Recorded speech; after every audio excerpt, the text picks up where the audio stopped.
Janakpur bolts के head coach पोबोदो ने कहा कि NPL is the biggest league for associate cricket. कुछ इस तरह की बात हमने पिछली वीडियो में की थी, लेकिन मेरे मुंह से एक बात निकलना और एक बात पोबोदो के मुंह से निकलना, दोनों का वैल्यू बहुत अलग है। मैंने कहा चीजों को देख करके, एनालाइज करके, सोच करके, लेकिन उन्होंने कहा उस चीज को अपनी आंखों के सामने होता हुआ देख करके। और वो एक एक्सपीरियंस आदमी है, वो ऐसे हैं जो नेपाल क्रिकेट को बहुत क्लोजली फॉलो कर रहे हैं और वो देख रहे हैं कि आने वाले टाइम में एनपीएल किस तरह से डेवलप होगा। हालांकि वी टॉक्ड अबाउट कि भाई कुछ आने वाले साल में अगर ये सीजन बहुत फेयरली चलता है, बहुत अच्छे से चलता है, तो यस ये बड़ी बड़ी लीग्स को कंपीट करने लगेगा। बट जब ये बात पुबोदो के मुंह से आती है तो उसकी वैल्यू बढ़ जाती है। उन्होंने ये भी कहा फिर कि एक टाइम से जब पारस खड़गा खेला करते थे, या फिर पिछले 5-6 साल या 10 साल पुराने आप चले जाओ, उस टाइम पर हम फैसिलिटीज को लेकर के बहुत सवाल करते थे। आज वो टाइम है जब इन प्लेयर्स को बेस्ट फैसिलिटीज मिल रही है, जिसके लिए सालों से काम किया गया। मतलब आप खुद देखो, सिर्फ टीयू ग्राउंड नहीं, हालांकि उन्होंने टीयू ग्राउंड को मेंशन किया, उन्होंने कहा कि आप टीयू ग्राउंड की तरफ एक बार देखो, इन ग्रासेस की तरफ देखो, आपको समझ में आएगा कि इसके ऊपर काम किया गया है, इसके ऊपर पैसे लगाए गए। लेकिन मैं कह रहा हूं सिर्फ टीयू ग्राउंड नहीं, आप उसके अलावा भी देखो, वुमेन्स टीम जीत कर आती है, उनको अच्छे खासे पैसे मिलते हैं, मेंस टीम वर्ल्ड कप खेल कर आती है, उनको अच्छे खासे पैसे मिलते हैं। और हर तरह से जो पॉसिबिलिटीज है क्रिकेटर्स को बूम करने की, मोटिवेट करने की, कि भैया आप आगे आगे चलते रहो, you just pay attention on your cricket and on your fitness, बाकी काम हम करेंगे आपके लिए। अब देखो ओमोडा एंड जैको की तरफ से जो मोस्ट वैल्यूएबल प्लेयर है उनको कार देने की बात हुई कि भाई इस पर्टिकुलर टूर्नामेंट का जो मोस्ट वैल्यूएबल प्लेयर होगा उसको हम गाड़ी देंगे। अब ये सारी चीजें क्यों हो रही है? डू यू रियली थिंक कि बस ये गाड़ी देने की बात हो रही है? हालांकि कुछ लोगों का एंगल ये जरूर है कि भाई आखिर ये जो एमवीपी है, जो मोस्ट वैल्यूएबल प्लेयर है, इसमें सिर्फ नेपाली प्लेयर को सेग्रीगेट क्यों किया गया है? भाई लीग सब खेल रहे हैं, आप तो मेहमानों को बुला रहे हो, लीग खेल रहे हो, और आप उनसे पहले कह रहे हो कि अगर आप सबसे अच्छा परफॉर्म भी करते हो तो आपको गाड़ी नहीं मिलेगी, गाड़ी सिर्फ उनके लिए, नेपाल क्रिकेटर्स के लिए। मैं आपको रीजन बताता हूं, सिंपल चीज है। जो ऑक्शन हुआ था उसमें 5, 10, 15, 20 लाख ये अमाउंट था एनपीएल का, ये अमाउंट था नेपाल करेंसी के हिसाब से। और जो लोग साइन होकर बाहर से आए हैं, जो बाहर से प्लेयर ड्राफ्ट किए गए हैं, कि आपको लगता है कोई भी, आप चाहे मर्चेंट दे लांगे की बात कर लें जो कि इंजर्ड हो गए, जिनके बारे में बात करूंगा मैं, वो भी, क्या आपको लगता है कोई भी 5-10 लाख में आया होगा? नहीं, सब अच्छे बड़े अमाउंट में आए। आप एग्जांपल इस चीज का लो, सपोज करो एक खिलाड़ी किसी और कंट्री का, छोड़ो इंडिया का लेते हैं, एक खिलाड़ी जो इंडिया से गया वो एक अच्छा अमाउंट लेकर गया है, और उस अमाउंट के बाद वो अच्छी परफॉर्मेंस देता है और फिर वो गाड़ी लेकर आ जाता है। क्या ये नेपाली क्रिकेटर को वाकई बूम करेगा, वाकई बूस्ट देगा? नहीं देगा। बट आप सोचो कि कल को you are getting all these praises, भाई आपने अच्छा खेला, you get all the support. अब आपके अंदर एक कंपटीशन पैदा हुआ है, बिकॉज यू नो दिस कि भाई if you perform well, let's say Sompal कामी है, लेट्स से करण केसी है, या फिर संदीप है, या फिर कोई लोकल प्लेयर है, यार आप छोड़ो उन प्लेयर्स को जो मेंस टीम नेशनल टीम में खेल रहे हैं, आप उन प्लेयर्स का सोचो जो टैलेंट हंट से आया है। हो सकता है उनमें से कोई उठ जाए, हो सकता है कोई फर्स्ट क्लास क्रिकेटर का प्लेयर है, कोई ग्रेड बी का प्लेयर है, उनमें से कोई उठ जाए, उनमें से कोई अच्छा परफॉर्म कर दे। ये जो कंपटीशन है ना, ये लोकल क्रिकेटर्स में डालना बहुत जरूरी है, because end of the day ये लीग हो रही है अपने प्लेयर्स को इंप्रूव करने के लिए, ना कि फॉरेन प्लेयर्स को इंप्रूव करने के लिए। आईपीएल ने शुरू के 4-5 सालों में यह गलती खूब की थी कि जितने प्राइजेस, जितने सब कुछ, जितने पैसे, सब फॉरेन प्लेयर्स को उन्होंने बहुत दिए। बट इवेंचुअली उनको रियलाइज हुआ, आप इस बार देखो जो सबसे महंगा प्लेयर बिका है वो है 27 करोड़ का। हालांकि अमाउंट बहुत ज्यादा है और काफी यूजलेस भी चीजें उस बीच में है, लेकिन फिर भी जो सबसे महंगा बिका है वो इंडियन है, ऋषभ पंत, फिर उसके बाद श्रेयस अय्यर। लेकिन अब से पहले हम देखते थे वो फॉरेन प्लेयर्स को काफी पैसे देने में इंटरेस्टेड होते थे, बट अब कहीं ना कहीं जाकर के चीजें चेंज हो रही है। लेकिन अगर एनपीएल उस काम को इसी बार से कर रहा है तो उसमें क्या गलत है? आई डोंट थिंक इसमें कुछ गलत। In fact it's a very positive point कि आपने वो एमवीपी फॉर नेपाली प्लेयर रखा है, आपने जो लिखा है कि मोस्ट वैल्यूएबल नेपाली प्लेयर को वो कार मिलेगी। सो मेरे हिसाब से it's a very good thing, क्योंकि आपको इवेंचुअली जो आप फॉरेन प्लेयर्स ला रहे हो वो सिर्फ और सिर्फ अटेंशन ग्रैब करने ला रहे हो, आप उसको इसलिए नहीं ला रहे हो कि भाई उनकी क्रिकेट इंप्रूव हो।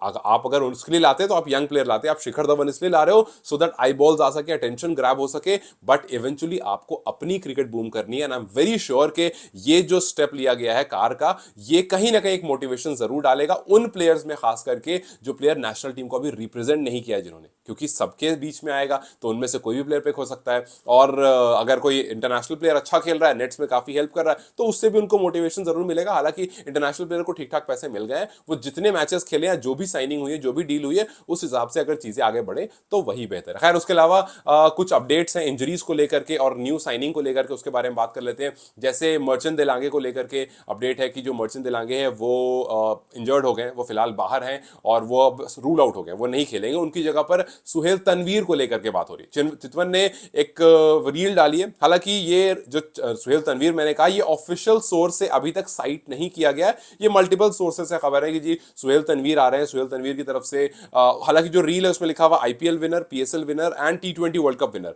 अब आईपीएल, पीएसएल और टी20 वर्ल्ड कप विनर जो है, उसमें आईपीएल विनर तो मुझे याद है कि भाई वो 2008 में जो पहला सीजन था, जिस टाइम पर आईएसओ पर्पल कैप भी जीते थे, उस टाइम पर राजस्थान रॉयल्स से खेल रहे थे, तो वहां पर वो ठीक है, उसमें टेक हो रहे हैं। वर्ल्ड कप विनर 2009 में जब टी20 वर्ल्ड कप जीती थी पाकिस्तान, तो उस टीम का वो हिस्सा थे। मुझे पीएसएल का याद नहीं है कि वो पीएसएल की किसी टीम में जीते या नहीं जीते, आई डोंट थिंक, बट हो सकता है कि मुझे ध्यान नहीं हो, मैंने चेक किया उसमें नहीं दिखाओ, आप लोग कहीं पर चेक कर लेना। बट उसके अलावा कौन सा ऐसा प्लेयर है भाई जो आईपीएल भी जीता है, जो टी20 वर्ल्ड कप भी जीता है और जो पीएसएल भी जीता है, ये थोड़ा सा देखने वाली चीज होगी। बट अभी फिलहाल के लिए चितवन ने ये रील जरूर डाली है कि भाई एक ऐसा प्लेयर है जिसको मर्चेंट देलांगे की जगह पर लाने की बात हो रही है। So since merchant de Lange the fast bowler, तो हो सकता है कि यहां पर वही हो। हालांकि यस, एक एज फैक्टर जरूर है, लेकिन एज फैक्टर से ज्यादा मुझे लगता है कि क्रिकेट का डिस्टेंस फैक्टर ज्यादा है। डिस्टेंस फैक्टर से मेरा मतलब है कि लास्ट टाइम जब क्रिकेट खेली थी और जो अभी क्रिकेट खेल, जैसे फॉर एग्जांपल अगर आप दोनों की एज देखोगे, शिखर धवन और सुहेल तनवीर की, तो सिर्फ एक साल का गैप दिखेगा। एक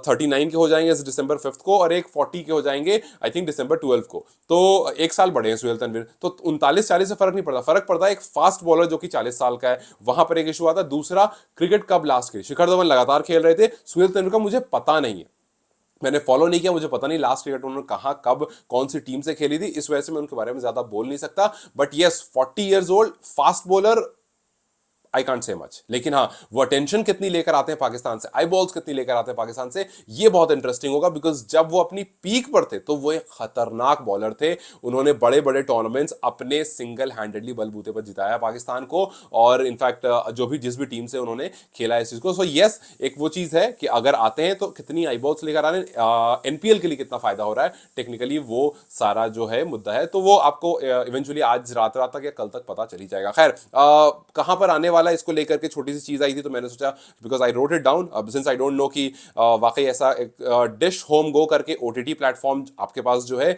उस पर एनपीएल आने वाला है। और जो यूट्यूब चैनल है dish home action sports, I think dish home का ही वो एक्शन स्पोर्ट नाम से यूट्यूब चैनल है, सो उस पर एनपीएल आने वाला है। ये दो प्लेटफॉर्म के बारे में फिलहाल बात हुई है कि यहां पर आपको ब्रॉडकास्ट और टेलीकास्ट किया जाएगा। और इसके बाद जाते जाते लास्ट में एक चीज जो मुझे कहीं पर लिखी हुई दिखी, एंड मैंने बहुत अच्छे से फॉलो नहीं किया, खासकर कॉमेंटेटर को लेकर के, वहां पर लिखा हुआ था कि एक ऐसा कॉमेंटेटर, हालांकि वो मतलब फैन की तरफ से ही लिखा हुआ था और थोड़ी पहेली टाइप की लिखी हुई थी, सो मुझे तो नाम नहीं समझ में आया, इसलिए मैं आपको ड्रॉप करते हुए जा रहा हूं कि आपको अगर पता है तो प्लीज लिख दो।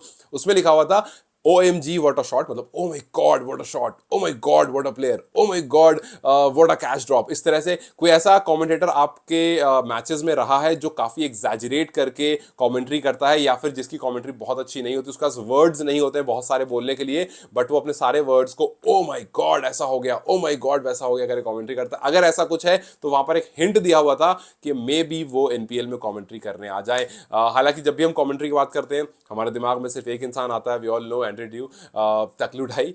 तो देखते हैं कि एंड्रू लेनर्ड जो है वो आएंगे या नहीं आएंगे। कुछ दिन पहले उन्होंने एक पोस्ट डाला था कि 2 हफ्ते बाद कुछ कमाल होने वाला है, कुछ बहुत एक्साइटिंग चीजें हैं, मैं बहुत एक्साइटेड हूं। तो अब वो किस बारे में बात कर रहे थे आई डोंट नो, क्या वो मैच देखने के बारे में बात कर रहे थे या कमेंट्री करने के बारे में बात कर रहे थे, आई डोंट नो, मेरी बात नहीं हुई है फिलहाल उनसे, so can't really say much. लेकिन यस, कमेंट्री एक बहुत इंटरेस्टिंग फैक्टर होने वाला है और उसको भी हमें देखना होगा कि कौन आने वाला है। But who is this oh my God guy, मुझे प्लीज बताना, because I do not recall कि यहां पर मैंने ऐसा कुछ रिसेंटली देखा है या सुना है। But anyways, till then you guys take care, जैसे आगे कुछ आता है I will keep you guys posted. Have a very good day, have a very good sleep, and if you guys are watching this in the morning, then have a very good morning. Take care guys, I'll see you soon. Bye bye.